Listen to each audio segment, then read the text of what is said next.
Alright, so this video will be discussing still about the domain and range, right? How to decide the range, okay, for a certain type of function. And like what I mentioned earlier in the previous videos, basically when we decide the range, right, we determine the range and we are using the graph, the graphical method.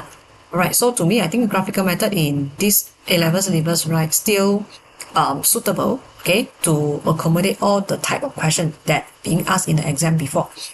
Okay, so to sketch the graph for the function to decide the range, right? Okay, you need to know the basic curve first. Of course, you need to know the basic curve first, and also with the knowledge of transformation of graph that we learned earlier. Okay, so what are the transformation that we learned earlier? They include maybe translations, reflection, stretch, and now we need to add in one more knowledge where we need to know how to sketch a reciprocal function. So for reciprocal function, it means that I take the function fx become the denominator. So the original function is fx, and then when you want to have change it become 1 over fx, what will happen? Alright, okay, so you need to know that original function is fx, and then after the reciprocal function, it will become 1 over fx. Okay, so there are some important points that you need to know here before you can sketch a graph for reciprocal function. So first of all, the original maximum point will become minimum in the reciprocal function. In the original function, if it is minimum, then in the reciprocal function, it will become maximum point.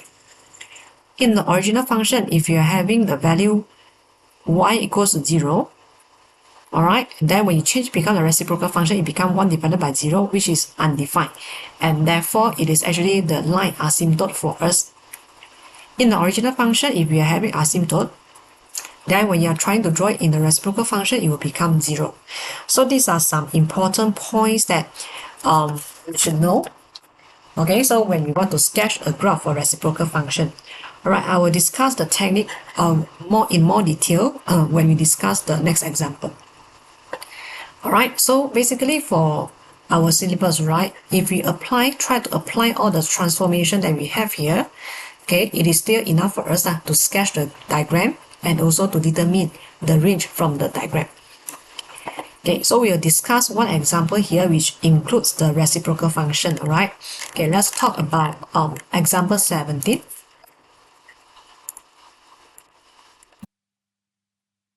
Okay, if you have a look for example 17, this example part 1 and part 2, mainly we are talking about the range in reciprocal functions. Okay, so we will discuss part number 1 first. Okay, so for this part number 1, if let's say I'm given a function like this, so very obvious you can see that we are having a reciprocal function where I will assume that this is my original function fx. And from this pattern, you know that it is a quadratic expression, right? Quadratic expression. So we are having a reciprocal function for a quadratic expression. And the domain given in this question is x smaller than 1. And they want us to state the range of f. Okay, so like what I mentioned earlier, if the question asks us for the range for this kind of function, for me, I will still using the very basic knowledge, which is sketching graph. And I know that because my basic function is a quadratic function, so I will start sketching the diagram maybe from the basic function first, which is x squared. So originally I'm having x squared, which is a U shape, and this is my graph for x squared. Okay, so next step, to change the x squared become this whole function eventually, the next step is I need to sketch the diagram for x minus 2 squared. If I want to sketch the diagram for x minus 2 squared, then it will become something like this, where I apply the concept of translation that we learned earlier.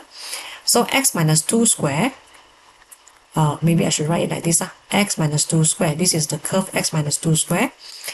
Okay, when I'm having a minus 2 inside the basic function, right, it means that I'm shifting or translate the whole graph 2 units to the right hand side.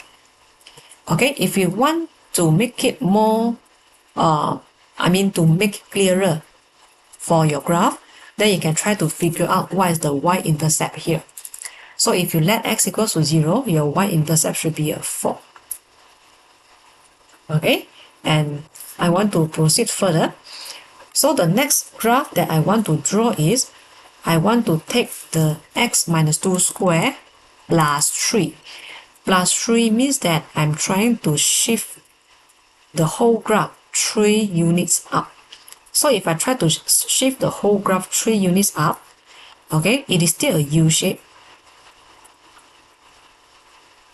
Okay, and the value of x for this value is still a 2, but now it will become a 3 for the minimum point. Just now is minimum point at 0, right? 2, 0, and now it will become 2, 3 because you are trying to move it 3 units up. And then just now you're having a 4. Now this y-intercept will become 7 because 4 plus 3 equals to 7. Okay, so this particular graph here is actually x minus 2 square plus 3. Okay, and now the next step is I want to sketch the diagram 1 over x minus 2 square plus 3. Okay, and this is basically the reciprocal function. Alright, so how can we sketch the reciprocal function? Okay, so maybe we need to still sketch the axis first. Okay, my original function is this one. And now I want to use it to sketch the reciprocal function. Okay, so first of all, what are we going to do is, we'll look for the minimum point first. So this is a minimum point, right? When I want to draw it on reciprocal function, it should become a maximum point. Alright, so it will become a maximum point. The value of x then remain the same. It will not be affected. The only value affected will be the value of the y. Okay, so that means at x equals to 2, I'm still having a point here, but now it become a maximum point. Originally it is minimum point, right? Okay, so now it will become a maximum point. So this is according to what we have here. Originally it's minimum point for your basic function. When you want to draw in a reciprocal function, it will become maximum. Okay, so I just try to plot it first. Draw a curve like this so that I know that this is a maximum point. And then what is the value for this maximum point? Okay, so original value for the minimum point is 3, right? When you take the reciprocal function, it will become 1 over y, which is 1 over fx, 1 over 3. Just now y is 3. So now if we want to draw reciprocal function, this maximum value is actually 1 over 3. Okay, after that, I will want to focus on this part of graph. So in the original graph, right, these two parts considered as infinity. That means a super large value. So both sides here are having infinity. Therefore, when I want to substitute infinity into my reciprocal function, what do you have here? You have infinity become 0. Because 1 divided by infinity, it should be very, very close to 0.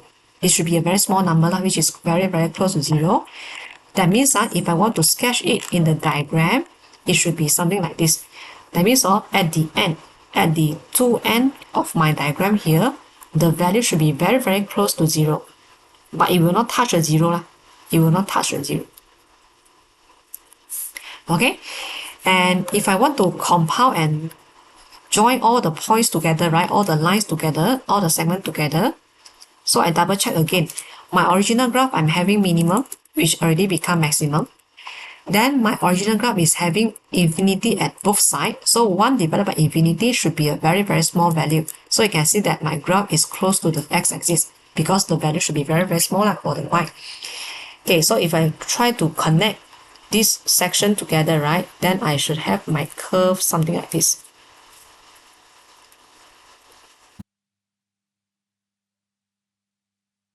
Okay, so my graph should look more or less like this. For the both sides here, they will getting very, very close to the x-axis, but you will not touch the x-axis, which means that the value is very, very small. Okay, so basically this is green color graph will be the graph for 1 over x minus 2 square plus 3. So to change from this step to this graph, we are using the concept of drawing the reciprocal function. Okay, so not to forget the value of y-intercept here. So what's the value for y-intercept now? The original y-intercept is a 7, right? So when you draw a reciprocal function, this value now will become 1 over 7. Okay, so to me, right, if possible, you try to label out all the y-intercept and x-intercept because it might help us to decide the range later. Okay, then after that, I want to go to the last step. So the last step is I want to multiply the whole curve by using a 4. Okay, because I want to change the 1 become a 4, right? So how to change it become 4? It is actually a stretch in y direction where I multiply the 4 into the function. Okay, so if I want to sketch the diagram here, okay, so the last one maybe I draw it bigger lah. I want to multiply the whole curve by 4. Okay, so when you multiply the curve by 4, right, it means it is a stretch in y direction. It will affect the value for the y, it will not affect the value of x. Which means that my maximum point, it is there at x equals to 2. And then original maximum point is 1 over 3. When I multiply it with 4, right, it will become 4 over 3. So maybe for 4 over 3, I draw slightly higher lah. Okay, so this particular value here is actually 4 over 3. Okay, and then when you're having a value very close to 0, when you multiply it with 4, it is still a small value. So that means my curve is still getting closer at each end for the x-axis. Okay, and then I know that this is still my maximum point. Alright, so when I want to sketch it, my graph might look something like this.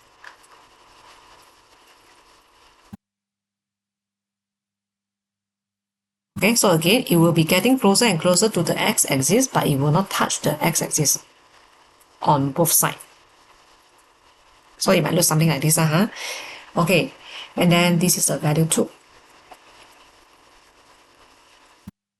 So basically, this particular curve is actually 4 over x minus 2 square plus 3. Okay, and now I can actually decide or determine the range from the diagram here. And before I decide the range, right, I need to know what is the domain that we want to consider. So the domain that we want to consider is for x smaller than 1. That means I actually need to know what is the value for the 1 here. Okay, so I need to know what is this particular value for the 1. And I want to consider the part of the graph where x smaller than 1. So if x smaller than 1 means that I want to consider this part of graph. Okay, I will draw in the purple color. So I erase off the red color graph. Okay, so for the purple color, this is what I want to consider. And I actually need to know what is the value for this particular y. Okay, so to know this value y, what I need to do is I substitute 1 into my function.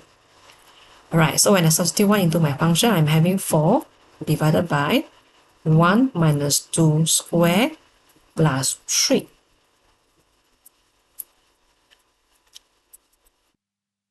Okay, and I'm having 4 divided by 4, which is a 1. That means this particular value here is actually a 1. Okay, then to get the range, right, the highest point for this curve, this section of curve is 1. And what is the lowest point? So the lowest point is the value which is very, very close to 0. It's a very small value which is very, very close to 0. So I know that my range of the function is actually bounded in between these two values. Okay, therefore from the diagram you know that the range for the function, it should be 0 until 1.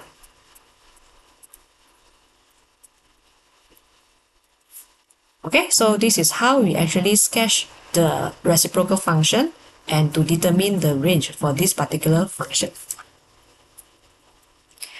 Alright, okay, so again, when we're trying to sketch all the diagram, right, I'm using the concept that we learned earlier about the transformation of graph.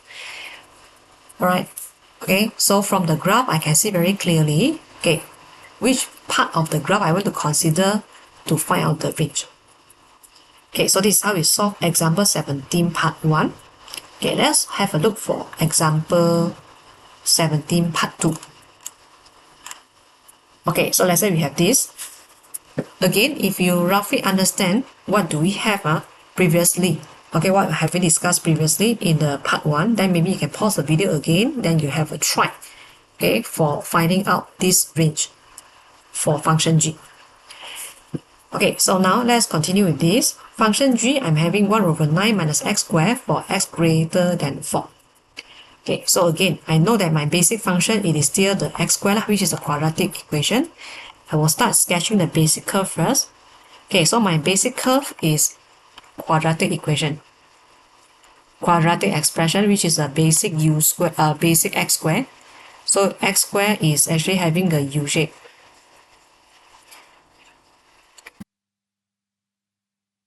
Okay, so this is x squared. Alright, then after that, I want to sketch the diagram negative x squared. So how to sketch the diagram for negative x squared? It is the up-down reflection, where I should reflect my graph downwards, right? So downwards means that it will become the N shape. Okay, so this is negative x squared. And after that, I want to add 9 to the negative x squared. So when I want to plus 9 to the negative x squared, I'm trying to shift the whole graph 9 units up. So the original point for the maximum is 0, 0. So when I shift it 9 units up, it should become still an N shape. It is still an N shape, but the maximum point here will be actually a 9. Okay, and then again, since we have x-intercept here, I try to find the value for x-intercept. Okay, so 9 minus x squared, I let y equals to 0. My x here will be negative 3 and also positive 3. So this is the graph for 9 minus x squared. Okay, then next, I want to sketch the reciprocal function 1 over 9 minus x squared. Okay, so how will my graph look like? My final graph look like for this reciprocal function. Okay, so again, I will need to sketch out the axis first.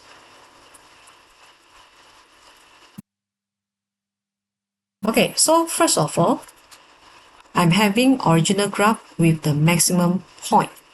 And now when I want to draw the reciprocal function, it should become minimum. The x value will not be affected. Okay, so the minimum point will be somewhere here. It is still at x equals to 0. And then the original value for maximum point is 9. The minimum point now, the value, it should be reciprocal function 1 over 9. Okay, so this value will be 1 over 9. Okay, so maximum become minimum. After that, for this example, for this kind of graph, we are having the x-intercept. So at the point x-intercept means that y equals to 0. Okay, so how are we going to sketch the graph for reciprocal function now when we are having y equals to 0? So again, if you refer back to our notes just now, my original function, if I'm having y equals to 0, then it will become asymptote basically, or infinity. Asymptote means that it is the line that the graph will not cross over the line, cross over the asymptote. Okay, so come back to our example. We are having x equals to negative 3 and also x equals to 3, right? Okay, when we are having y equals to 0, that means these two particular lines will become our asymptote, where negative 3 will become our asymptote. Therefore, I need to draw the dotted line here. So this is my asymptote. And also another asymptote will be at the line x equals to 3.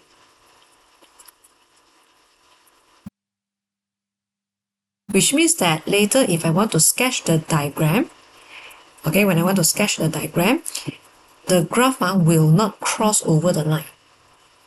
Okay? Alright, then now I want to emphasize the point here, the graph at this part. So when I'm having the graph at this part, right, the highlighted yellow color part, the value of y is very, very small. So if I take 1 divided by the very, very small value, it should become a very large value. So the end of the graph, when you want to draw the reciprocal function, it should be somewhere here. It should be going up to the maximum. To the infinity.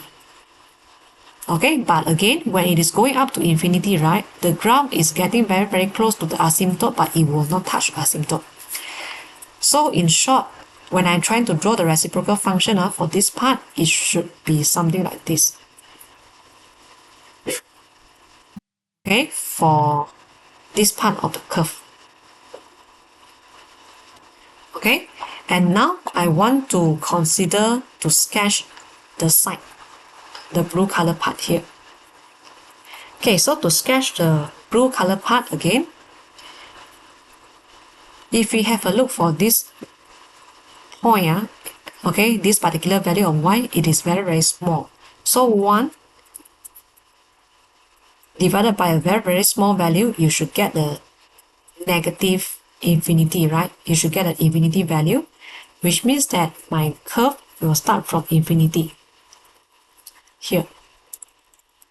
Okay, and then when the graph keeps on going down, this value here is infinity, right? So 1 divided by infinity, you should get a 0. So that means on the left hand side of my graph, it is getting closer to the x-axis. Therefore, if I want to join these two parts together, it will be something like this. Alright, so the same concept applies for the right hand side. Again, when the x is very close to 3, right, the value here is very, very small. So 1 divided by a very, very small value, you should have infinity. So infinity should be here, negative infinity. And then when my graph keeps on going down on the right hand side, 1 divided by a very large value, you'll get a very small value. So your graph will be getting closer to the x-axis, which denotes a very, very small value, but you will not touch the x-axis. Okay, then again, if I connect these 2 points together, these 2 sections together, it will become something like this. Alright, so basically this is the curve that we have after you draw the reciprocal function for 9 minus x squared. Okay, so you can have a try and compare it. Alright, then now I want to determine the range for x greater than 4. Okay, so for the part x greater than 4, I know that this particular line here is 3. So I want to consider the part of the graph from 4 here.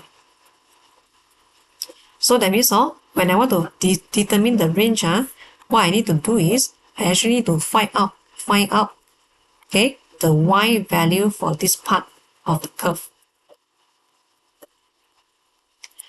So I want to know what is the value of y here. Okay, and the domain, and the range that I want to find out is for the domain x greater than 4. That means I only want to consider the part of my graph from here until here only. Okay, so this red color part of graph is the range that we want to consider for this domain x greater than 4.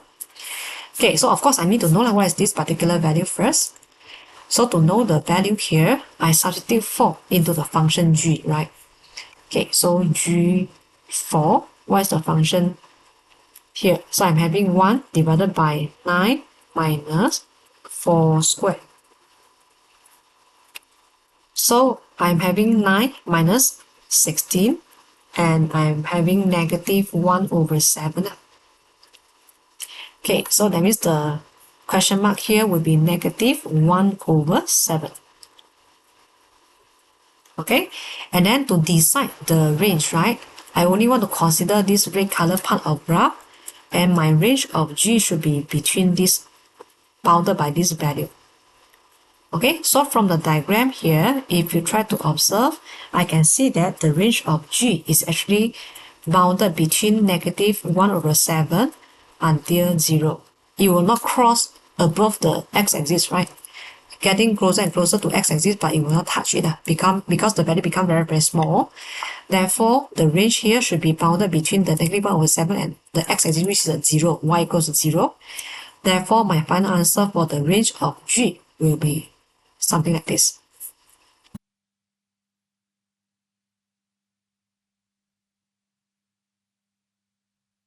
Okay, so I understand that by using the graph method, in reciprocal function, you can see that the steps is slightly longer.